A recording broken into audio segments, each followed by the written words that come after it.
Hello बच्चों आपका chapter चला हुआ है चैप्टर नंबर 2 प्राणियों में पोषण। और इसमें बच्चों जो लास्ट टाइम आपको पढ़ा दिया गया था वो था भोजन तथा उसकी उपयोगिता और उसके चरण, ये आपको पढ़ाए थे। आज जो पॉइंट आपका स्टार्ट होगा वो है मनुष्य में पाचन, डाइजेशन इन ह्यूमन बींग्स। तो सबसे पहले समझिए बच्चों, मनुष्य में पाचन किस प्रकार से होता है। मनुष्य बहुत प्रकार के भोजन ग्रहण करता है तथा अपने हाथों की सहायता से भोजन अपने मुख तक पहुंचाता है। और अन्य किसी भी जंतु के समान मनुष्य में भी विभिन्न अंग, ग्रंथि, नली से निर्मित एक विशेष प्रकार का पाचन तंत्र होता है जो उसकी सर्वोत्तम कार्य क्षमता के लिए बना है तथा आवश्यक स्थान पर स्थापित है। शरीर में मुख जहाँ सर्वप्रथम भोजन पहुँचता है, जो हमारा मुख है, सबसे पहले भोजन जो है हमारे मुख में ही पहुँचता है।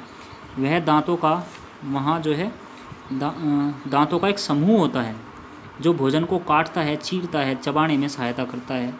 चबाते समय भोजन का विखंडन होता है तथा लार ग्रंथियों द्वारा निकलने वाले जलीय रस, जिसे लार कहते हैं, उसके साथ मिल जाता है। यहाँ भोजन थोड़ा गीला हो जाता है तथा पाचन प्रक्रिया सर्वप्रथम यहीं से शुरू होती है, यहीं से आरंभ होती है। नेक्स्ट पॉइंट है बच्चों दांत। मनुष्य के जीवन काल में दांत 2 बार आते हैं। 20 दांतों के प्रथम सेट को दूध के दांत कहते हैं, जो एक एक करके टूटते जाते हैं तथा उनके स्थान पर 32 स्थायी दांत आ जाते हैं जो कि जीवन पर्यंत रहते हैं, पूरी लाइफ टाइम। ये अपने कार्यों के अनुरूप विभिन्न आकृतियों के होते हैं। ये निम्नलिखित प्रकार के होते हैं। सबसे पहले है कृंतक। ये सर्वप्रथम दिखाई देते हैं। ये काटने तथा तोड़ने में सहायता करते हैं। प्रत्येक जबड़े में इनकी संख्या 4 होती है। नेक्स्ट पॉइंट है रदनक। प्रत्येक कृंतक के पीछे एक रदनक होता है, अर्थात एक जबड़े में 2 रदनक होते हैं। ये नुकीले होते हैं तथा चीरने में सहायक होते हैं। नेक्स्ट पॉइंट है अग्रचवर्णक। यह चौड़े तथा समतल सतह वाले होते हैं।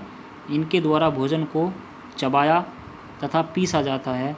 प्रत्येक जबड़े में 4 अग्रचवर्णक होते हैं।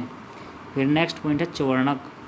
यह भोजन को पीसने तथा तोड़ने के लिए होते हैं। इनकी संख्या 6 होती है।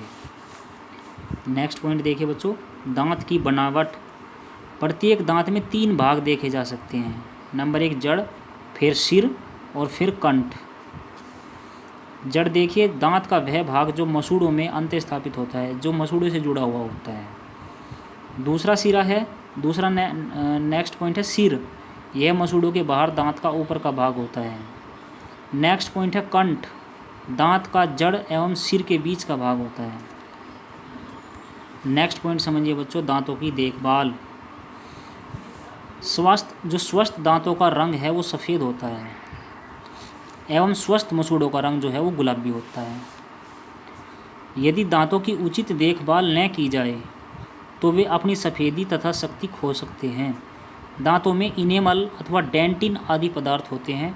यह मृत्यु के उपरांत भी सुरक्षित रहते हैं। दांतों में भोजन के कण, लार तथा बैक्टीरिया युक्त एक चिपचिपा आवरण दांतों पर जम जाता है। इसे पलक कहते हैं। अगर पलक को निरंतर हटाया नहीं जाता है तो यह शर्करा युक्त कणों को अवशोषित कर लेता है। यह कण जीवाणुओं द्वारा अम्ल बना देते हैं। यह अम्ल धीरे धीरे इनेमल को गलाता रहता है और दांतों को भीतर से खोखला कर देता है। इसमें दांत ढीले हो जाते हैं और गिरने लगते हैं। ठीक है बच्चों, यानी कि इसका तो मतलब ये हुआ कि हमें रोज़ाना अपने दांतों पे ब्रुश करना चाहिए, मंजन करना चाहिए, रोज़ाना अपने दांत साफ रखने चाहिए। अगर हम साफ नहीं रखेंगे तो ये पलक हमारे दांतों पर जम जाएगा, जिसके कारण हमारे दांत अंदर से खोखले हो जाएंगे और टूटकर गिर जाएंगे। तो दांतों तथा मसूड़ों की उचित देखभाल निम्नलिखित सावधानियों द्वारा की जा सकती है। कौन कौन सी सावधानियां हैं वे?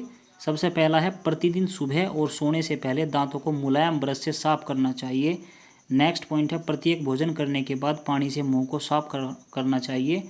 और नेक्स्ट है खाने में चिपचिपे, चॉकलेटी, टॉफ़ी, आइसक्रीम आदि पदार्थों से बचना चाहिए, क्योंकि ये हमारे दांतों को नुकसान देते हैं। और नेक्स्ट पॉइंट है बच्चों, सब्जियों तथा फलों जैसे खट्टे फल, गाजर, मूली, ताज़े फल, कच्ची सब्जियां आदि का अधिक सेवन करना चाहिए। इनसे हमारे दांतों को मजबूती मिलती है, ताकत मिलती है। जिससे वे और ज़्यादा अच्छे हो जाते हैं।